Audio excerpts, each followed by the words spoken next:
Di bidang biologi konservasi dan perikanan, kita pasti prihatin dengan perkembangan spesies yang hampir punah, tetapi bernilai tinggi, baik untuk keperluan nutrisi maupun pengobatan. Ikan salamander raksasa Cina adalah contoh utama spesies ini, ikan asli Tiongkok dan sangat langka di alam liar. Ikan salamander sangat disukai tidak hanya karena kandungan nutrisinya, tetapi juga untuk bahan obat-obatan. Para peneliti dan petani di Tiongkok menerapkan berbagai metode untuk memelihara spesies ini di lingkungan buatan. Dalam video hari ini, kita akan mencari tahu bagaimana cara petani Tiongkok membesarkan jutaan ikan salamander yang menghasilkan miliaran rupiah. Salah satu reptil paling purba yang berasal sekitar 170 juta tahun yang lalu. Spesies ini biasanya hidup di bawah air dan dapat mencapai panjang tubuh hingga 1,8 meter. Ciri-ciri ikan ini antara lain kepala datar lebar, mata kecil dan kulit coklat keriput dengan bercak kasar. Salamander raksasa memiliki penglihatan yang buruk, oleh karena itu ia sangat bergantung pada indera penciuman. Untuk berburu mangsa, ikan salamander menggunakan sentuhan dan kemampuan mendeteksi getaran katak ikan dan serangga. 2/3 dari semua spesies salamander tidak memiliki paru-paru. Mereka bernapas melalui kulit, tubuh salamander menyerap oksigen, tetapi juga dapat menyerap unsur-unsur lain juga. Oleh karena itu, mereka sangat rentan terhadap polusi dan racun di lingkungan. Kesehatan salamander sering mencerminkan kesehatan lingkungan mereka secara keseluruhan. Namun, spesies ini ahli dalam bersembunyi. Salamander mampu meregenerasi anggota tubuh yang hilang dalam beberapa minggu, termasuk ekor dan jari kaki, memungkinkan mereka bertahan dari serangan predator.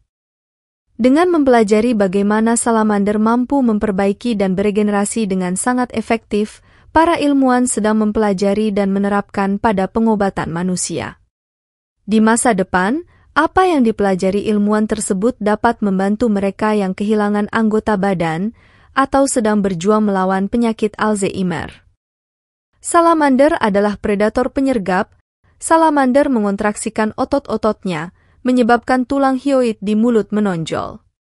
Dalam sekejap mata, lidah salamander memanjang dan lengket telah mengamankan makanannya. Kecepatan mereka menangkap mangsanya luar biasa. Lidah salamander dapat memanjang dan menarik hanya dalam 11 milidetik. Karena salamander aktif di malam hari, waktu terbaik untuk melihatnya adalah pagi-pagi sekali dan sekitar senja. Secara umum, salamander cenderung bersembunyi di celah-celah gelap, area yang berlumut dan lembab. Itu adalah tempat favorit salamander. Spesies amfibi ini memiliki siklus reproduksi yang panjang, sehingga mempersulit upaya pemulihan populasinya selama beberapa puluh tahun terakhir.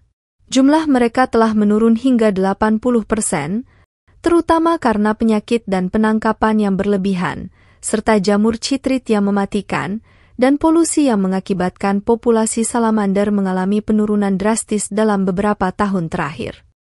Mereka sangat terancam punah oleh karena habitat alami, makhluk-makhluk ini berada di bawah ancaman kepunahan yang parah tanpa tindakan pencegahan yang efektif.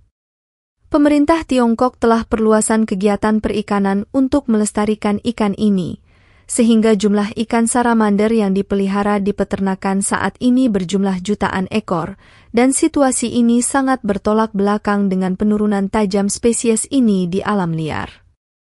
Perusahaan ikan salamander di Tiongkok menghadapi kesulitan dalam mengembangkan jumlah ikan ini. Di peternakan ini ikan salamander ditangkap langsung dari alam, atau merupakan keturunan generasi pertama dari alam liar. Ketergantungan ikan yang berlebihan terhadap lingkungan alam aslinya telah menyebabkan berkurangnya ikan ini di alam liar. Untuk mengatasi masalah ini, pemerintah Tiongkok telah mengklasifikasikan ikan salamander sebagai spesies dilindungi tingkat kedua. Langkah ini bertujuan untuk mencegah penurunan tajam spesies ini di alam liar dan untuk mengembangkan upaya konservasi melalui peternakan terkendali, sekaligus melakukan penelitian mengenai biologi konservasi dan pengembangan populasi yang berkelanjutan di penangkaran. Penurunan populasi ikan salamander di alam liar mendekati tingkat kepunahan, sehingga pengembangbiakan di penangkaran adalah sebuah hal yang sangat penting dengan mempelajari perbedaan antara lingkungan alami dan buatan. Proses pembiakan buatan di perusahaan ini telah mengubah sifat genetik ikan di alam liar. Ikan yang dibesarkan di sini seringkali dilepaskan kembali ke alam liar, tetapi gagal bertahan hidup karena ketidakmampuan mereka beradaptasi dengan kondisi lingkungan alam yang keras. Budidaya ikan salamander di lingkungan buatan biasanya dilakukan di tangki besar yang terbuat dari batu bata atau beton. Di bagian bawah tangki ini ditutup dengan lapisan pasir dan kerikil untuk menyerap limbah. Selain itu dimasukkan juga rumput laut dan berbagai tanaman air untuk membantu menciptakan lingkungan alami, tetapi juga meningkatkan fotosintesis, sehingga meningkatkan kandungan oksigen dalam air, menciptakan kondisi ideal bagi ikan untuk tumbuh dan berkembang biak. Ikan salamander, spesies dengan umur mengesankan hingga 130 tahun, cukup langka di alam liar, namun banyak ditemukan di fasilitas penangkaran. Popularitasnya di kalangan konsumen Tiongkok tidak hanya berasal dari nilai gizinya yang tinggi, tetapi juga dari keyakinan bahwa mengkonsumsi ikan salamander dapat membantu memperpanjang umur. Di penangkaran, persyaratan kondisi air cukup ketat, air untuk beternak harus sejuk, mengalir dari sungai pegunungan dengan suhu dikontrol secara ketat, antara 0 derajat Celcius dan 28 derajat Celcius, meskipun kisaran optimalnya adalah 10 derajat hingga 22 derajat Celcius. Kualitas air harus kaya akan oksigen terlarut dan mineral seperti nitrogen klorida, dan kandungan sulfat tidak boleh melebihi standar yang ditetapkan untuk budidaya perikanan.